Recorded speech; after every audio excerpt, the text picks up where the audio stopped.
ሰላም እንዴት ናችሁ? እንኳን ወደዚህ ቻናል በደህና መጣችሁ።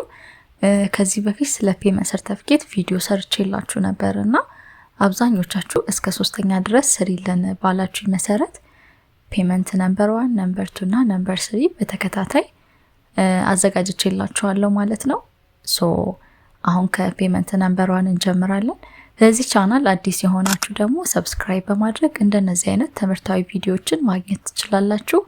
እንግዲህ ስለ ፔመንት ሰርቲፊኬት ብዙም ማብራሪያ የምትፈልጉ አይመስለኝም ከዚህ ቀደም የሰራሁትን ቪዲዮ ያያችሁ ሰዎች ማለት ነው። ቀጥታ ወደ ካልኩሌሽኑ ነው መንገባው ማለት ነው። እዚህ ጋር ስንመጣ ሜን ኮንትራቱ 60 ሚሊዮን ቢሆን ከዛ 15% ቫት ስንሰራለት 9 ሚሊዮን ይሆናል። ቶታል 69 ሚሊዮን ነው ይሄ ኮንትራት አማውንቱ ማለት ነው። ከዛ እዚህ ጋር 4.9 ሚሊዮን ብር አለ ወርክ ኤክስኪዩትድ። ይሄ ባለፈው እንደተነጋገር ነው ከሰመሪ ሺት ነው ቀጥታ የምንወስደው። ስለዚህ ይሄን ከሰመሪ ሺት ስንወስድ 4.9 እስካሁን የተሰራው ስራ ነው። ማቴሪያል ኦን ሳይት ለጊዜው የለንም፣ ካለ ግን እዚህ ላይ መካተት አለበት ማለት ነው። እዚህ ጋር ሁለቱ ድምር ማቴሪያል ኦን ሳይት እና ወርክ ኤክስኪዩትድ ሁለቱ ተደምረው እዚህ ጋር እናመጣዋለን ማለት ነው። ከዛ አሁን ምንድነው የምናደርገው? እዚህ ጋር ተቀናሽ የሆኑ ነገሮችን የሚቀነሱት ምን ምንድናቸው የሚለውን እያንዳንዳቸውን በዝርዝር አይተናል ከዚህ በፊት ባለው ቪዲዮ ላይ። ስለዚህ አሁን ፕሪቪየስ ፔመንት የመጀመሪያ ስለሆነ ፕሪቪየስ ፔመንት የለንም። ይሄ ማለት ከዚህ በፊት የነበረው ክፍያ ማለት ነው። የመጀመሪያ ነው ይሄ፣ አይኖረንም፣ ዜሮ ነው። ሪቤት በዚህ ኮንትራት መሰረት በዚህኛው አግሪመንት መሰረት የለንም፣ ካለ ግን ሪቤት መካተት አለበት። ሪቴንሽን 5%። ስለዚህ ምን እናደርጋለን? የዚህን 5% ማለት ነው 246,000 ብር ሪቴንሽን ይቀነሳል። ከዛ ደግሞ አድቫንስ ሪፔመንት። ስለዚህም ባለፈው በደንብ ተነጋግረናል አይደለ? አድቫንስ ሪፔመንት 30% ነው የሚቀነሰው። ይሄም እንደ አግሪመንቱ ይለያያል። እኛ ለምሳሌ 30% ብለን ብንይዘው የዚህን 30% እንቀንሳለን። 1.4 ሚሊዮን ብር ተቀናሽ ይደረጋል በዚህኛው ፔመንት።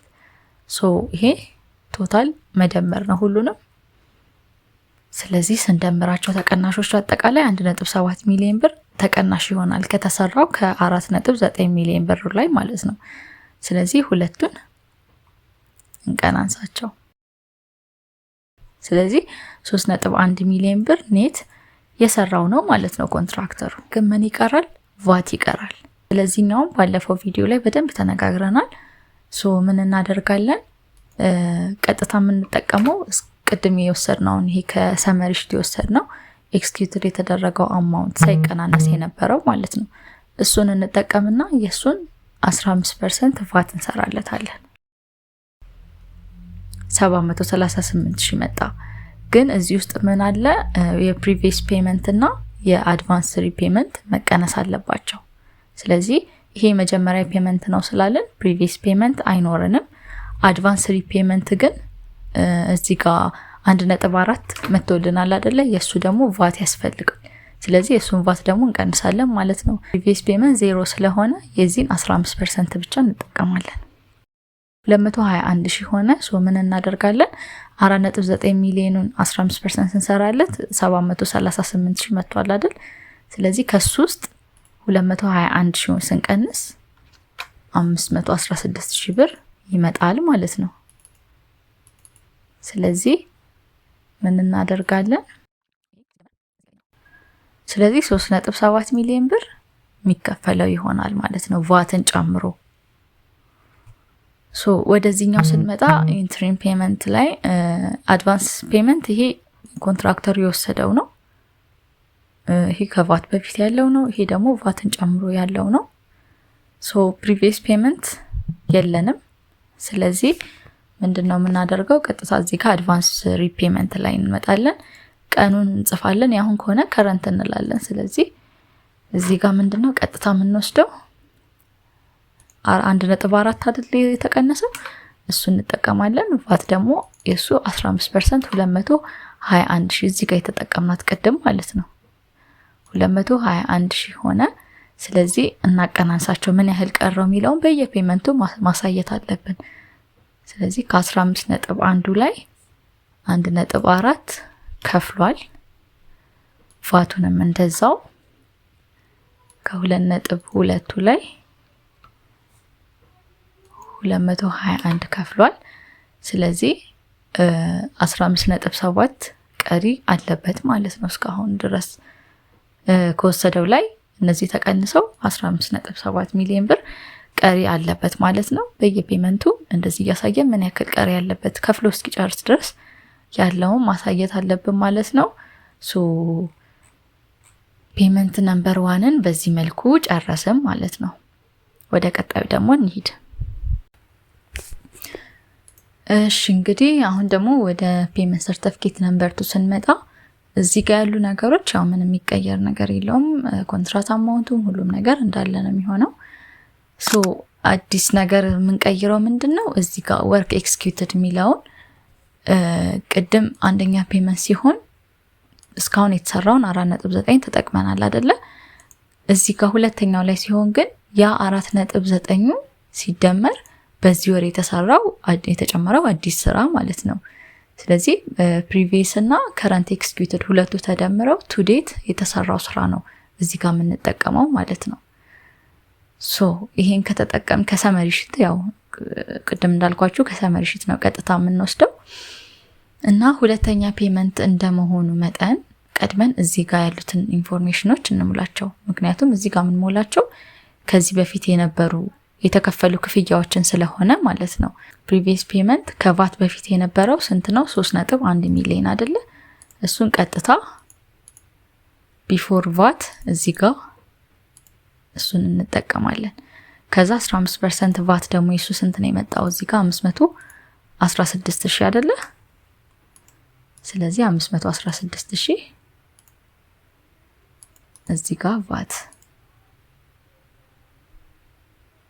እሺ ከዛ ደግሞ አድቫንስ ሪፔመንት ጋር እንሂድ። አድቫንስ ሪፔመንትም እንደዛው ከቫት በፊት ስንት ነው የተጠቀምነው? 1.4 ሚሊዮን አይደለ? 1.4 ሚሊዮን እዚህ ጋር። ከዛ ደግሞ የሱ 15% ቫት 221,000 ወይም እዚህ ጋር የተጠቀምነው አንድ አይነት ነው። የሱ ቫት 221,000 እሱንም ቀጥታ እንወስዳለን ወይም እዚሁ ጋር ካልኩሌት ማድረግ እንችላለን። የዚህም 15% መስራት ማለት ነው። ሶ ከረንት የሚለው ከዚህ ጋር ነው የምንወስደው ቀጥታ። እሺ ፕሪቪየስ ፔመንት 3.1 ከቫት በፊት ያለው ማለት ነው ተቀናሽ ነው የሚሆነው። ከዛ ደግሞ ሪቤት አሁንም 5% ተቀናሽ እናደርጋለን። አድቫንስ አሁንም 30%። ሶ ቶታሊ እነሱ ድምር 6 ሚሊዮን ብር ተቀናሽ የሚደረግ ነው ማለት ነው። ስለዚህ እንቀናንሳቸው። ከተሰራው ስራ ላይ ቀድሞ የተከፈሉት እነዚህ ሲቀነሱ 2 ሚሊዮን ይሆናል ማለት ነው። ከዛ አሁን ወዴት እንሄዳለን? ወደ ቫት ካልኩሌሽን እንሄዳለን። ይሄም ቅድም እንዳልኳችሁ ከላይ የተጠቀምናትን ሁለት አይነት አሰራር እንዳለው ነግሬያችኋለሁ ከዚህ በፊት በሰራሁት ቪዲዮ ላይ። ሶ አሁን የተጠቀምነው ያው እስካሁን የተሰራውን ስራ ተጠቅመን እዚህ ላይ ቫት 15% ቫት የሱን እንሰራለን። ስለዚህ የዚህ 15% ስንት ይመጣል? 1.2 ይመጣል። ግን ምን መቀነስ አለበት? አድቫንስ ሪፔመንት እና ፕሪቪየስ ፔመንት ቫት የሁለቱ ቫት መቀነስ አለበት። ሶ የዚህ 15% አሁን ከረንት እንውሰድና ለመስራት እንዲቀለን የአድቫንስ ሪፔመንቱ 15%ቱ 366,000 ነው። የፕሪቪየስ ፔመንት ደግሞ 516,000 ነው። ስለዚህ ሁለቱን እንደምራቸው። ፕሪቪየስ ፔመንት ሲደመር አድቫንስ 882,000 መጣ። ስለዚህ ከ1.2 ላይ 882,000 ስንቀንስ 337,000 ብር ኔት የሚከፈለው ነው ማለት ነው። ስለዚህ ሁለቱን እንደምራቸው። ይሄኛው ኔት ቫት ነው፣ ቫት የሚከፈለው ነው። ይሄ ደግሞ ኔት የሚከፈለው ነው። ስለዚህ ሁለቱን ስንደምራቸው 2.4 ሚሊዮን ብር የሚከፈለው ይሆናል ማለት ነው። እሺ እዚህ ጋር ደግሞ የቀረን ነገር አለ አይደለ? አውትስታንዲንግ በየፔመንቱ ላይ ምን ያክል አድቫንስ ምን ያክል ቀረ የሚለውን ማሳየት አለብን። ስለዚህ ከ15.1 ሚሊዮኑ ላይ እስካሁን ስንት ከፈለ? በመጀመሪያው ላይ 1.4 ነበር የከፈለው። አሁን ደግሞ 2.4 ሚሊዮን ብር ከፍሏል ማለት ነው። እሺ ቫትም እንደዛው ከ2.2 ሚሊዮኑ ላይ 366,000 ብር ከፍሏል ማለት ነው። ስለዚህ 14.6 ይቀረዋል ማለት ነው። ቅድም እዚህ ጋር 15.7 ይቀረዋል አላለም? እንደዛው እዚህኛው ጋር ደግሞ አሁንም ቀነሰ 14.6 ይቀረዋል ማለት ነው። ከዛ እዚህ ጋር ያው በወርድም በፊገርም እንጽፋለን ይሄንን 2.4 ሚሊዮኑን ማለት ነው። ፔመንት ነምበር 2 በዚህ ጨረስን። አሁን ደግሞ ወደ ኢንትሪም ፔመንት ሰርቲፊኬት ነምበር 3 እንለፍ ማለት ነው። አሁን ሶስተኛው ላይ ደርሰናል። ምንድነው የምናደርገው? ልክ እንደ ቅድሙ ከፔመንት ሰርቲፊኬት 2 ጋር ተመሳሳይ ነው የሚሆነው። እዚህ ጋር የሚለወጡ ነገሮች አንደኛ ወርክ ኤክስኪዩትድ ይቀየራል። ምክንያቱም ሁለተኛው ፔመንት ላይ 8.1 ሚሊዮን ነው ተሰራ ያለው። እዚህ ጋር ደግሞ ምን ይሆናል? 8 ሚሊዮኑ ላይ በዚህ ወር የተሰራው ስራ ይደመርና ወደ 12.1 ሚሊዮን መጣ ማለት ነው። ስለዚህ ይሄ ስራው ከተጀመረ ጀምሮ እስካሁን ድረስ የተሰራው ስራ ነው ማለት ነው 12 ሚሊዮኑ። ሶስተኛ ፔመንት ስለሆነ ይሄም ልክ እንደ ሁለተኛ ፔመንት ቀድሞ የተከፈሉ ነገሮችን እዚህ ጋር መሙላት አለብን ቀድመን ማለት ነው፣ በኋላ ለማቀናነስ እንዲመቸን። ስለዚህ ምን እናደርጋለን? አሁን ኢንትሪም ፔመንት 1 አለን 2 አለን አይደል? ስለዚህ 1 እና 2 እንወስዳለን ማለት ነው። እዚህ ጋር ቀን መረሳት የለበትም ግዴታ ነው። እኛ ዝም ብለን ለምሳሌ 1/5 ወር 2026 ብለን እንያዘው። ከዛ እነዚህን እንውሰዳቸው። ይሄ 1 አይደለ? ከቫት በፊት ያለው ይሄ ነው። ከዛ ደግሞ ቫት 15% ቫት ጨመር ይሄ ነው የሚሆነው። ከዛ ደግሞ አሁን የዋንን ጨረስን አይደለ? ከዛ የፔመንት 2ን ደግሞ እንወስዳለን። ከቫት በፊት ያለው የቱን ነው የምንወስደው? እችን ቁጥር ነው 2 ሚሊዮኑ ማለት ነው። ስለዚህ 2 ሚሊዮኑን እዚህ ጋር ከዛ ደግሞ ቫት ደግሞ ይሄን እንወስዳለን።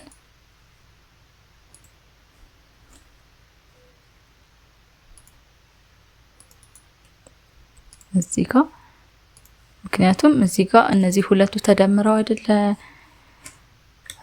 2.4 ሚሊዮን የሰጠን። ስለዚህ እነዚህ ሁለቱን ለየብቻ ነው እዚህ ጋር የምንወስዳቸው ማለት ነው። እና እዚህ ጋር ፎርማቱ ደግሞ ተመሳሳይ እንዲሆንላችሁ እንደዚህ መጠቀም ይቻላል። እሺ ቀን አሁን በ1/5 ወር 2026 ተከፈለ እንበል። እሺ እዚች ጋር እችን እንቀይራት። በነምበር ነው የተቀመጠው፣ በዴት እናድርጋት። ከዛ ደግሞ በ1/6 ወር 2026 ተከፈለ እንበል። ስለዚህ አሁን 7ኛ ወር ላይ አይደል ያለነው። ስለዚህ 3ኛው ፔመንት ደግሞ አሁን ይከፈላል ማለት ነው። እነዚህን በዚህ መልኩ ሞላን።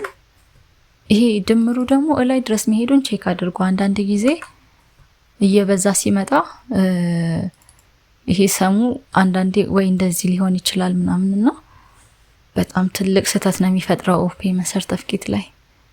ስለዚህ ይሄንን በደንብ ቼክ ማድረግ አለባችሁ። እሺ ይሄንን ከሞላን በኋላ እዚህ ጋር እነዚህንም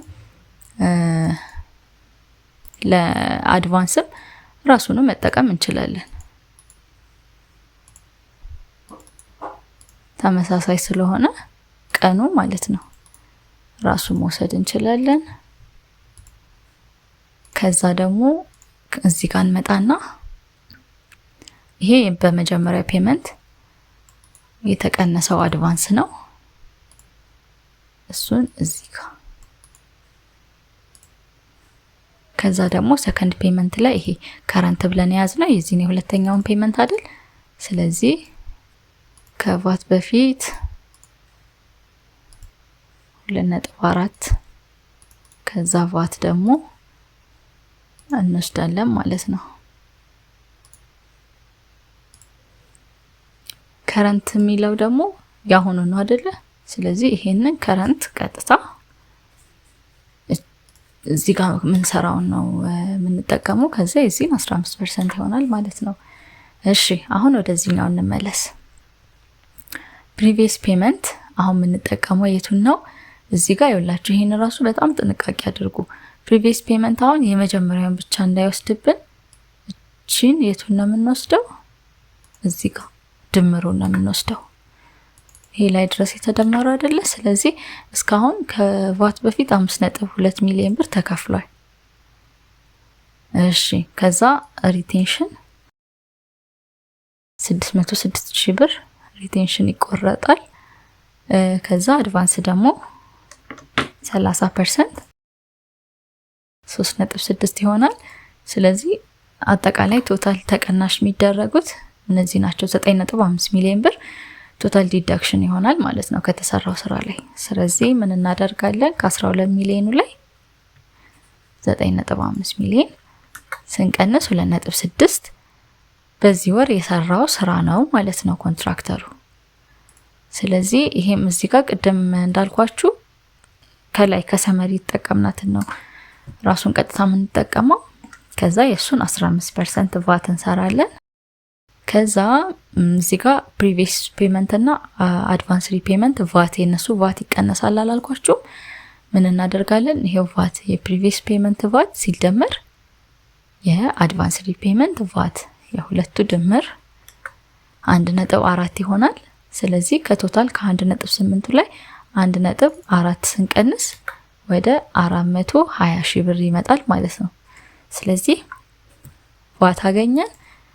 ኔት ደግሞ ቅድም ይሰራ ነው አለ 2.6 ስለዚህ 3 ሚሊዮን ብር አጠቃላይ ቫትን ጨምሮ ለኮንትራክተሩ የሚከፈለው ይሆናል ማለት ነው። ሶ እዚህ ጋር መጀመሪያ በወርድ በፊደልና ከዛ ደግሞ በአሃዝ እንጽፋለን ማለት ነው ያገኘነውን እዚህ ጋር ይመጣልንን ፋይናል ሪዛልቱን። ስለዚህ እዚህ ላይ ያዘጋጀው ከዛ ኮንሰልታንቱ ከዛ መጨረሻ ላይ ክላይንቱ ሁሉም ሶስቱም ይፈርሙበታል ማለት ነው። እና ይሄንን ይመስላል። ፋይናል ፔመንት ሰርቲፊኬት አዘገጃጀት የምትፈልጉ ኮሜንት ላይ አሳውቁኝ፣ እሱን ትሰራላችሁ የምትፈልጉ። ከዛ ውጭ ግን ሌሎቹ ተመሳሳይ ናቸው። ይቅርታ እዚህ ጋር ደግሞ አንድ የረሳ ነው ምን አለ ምን ያህል ቀረው ከአድቫንስ ፔመንቱ ላይ ከፍሎ ምን ያህል ቀረው የሚለውን እሱን አልሰራንም አይደለ? ስለዚህ ከ15 ሚሊዮኑ ላይ 3.6 ሲቀነስ 11.5 ይቀረዋል። እንደገና ደግሞ ከ2.2 ላይ 546,000 ስንቀንስ 1.7 አጠቃላይ 13.2 ሚሊዮን ብር ይቀረዋል ማለት ነው የሚመልሰው። ቅድም 14.6 ነበር፣ ፔመንት ላይ ደግሞ 15.7 ነበር። አያችሁ እየቀነሰ መጥቷል። ስለዚህ ይሄንን ከፍሎ እስኪጨርስ ድረስ ያው ይቆረጣል ማለት ነው። አድቫንስ የወሰደው አድቫንስ ፔመንት ይቀነሳል ማለት ነው። እና ይሄንን ይመስላል። ቪዲዮ ጠቃሚ ሆኖ ካገኛችሁት ላይክ በማድረግ እንዲሁም ለጓደኞቻችሁ ሼር አድርጉላችሁ። ጥያቄዎቻችሁን ደግሞ ኮሜንት ላይ ጻፉልኝ። ሰብስክራይብ ያላደረጋችሁ ደግሞ ሰብስክራይብ በማድረግ እንደነዚህ አይነት ትምህርታዊ ቪዲዮዎችን ታገኛላችሁ ማለት ነው። አመሰግናለሁ።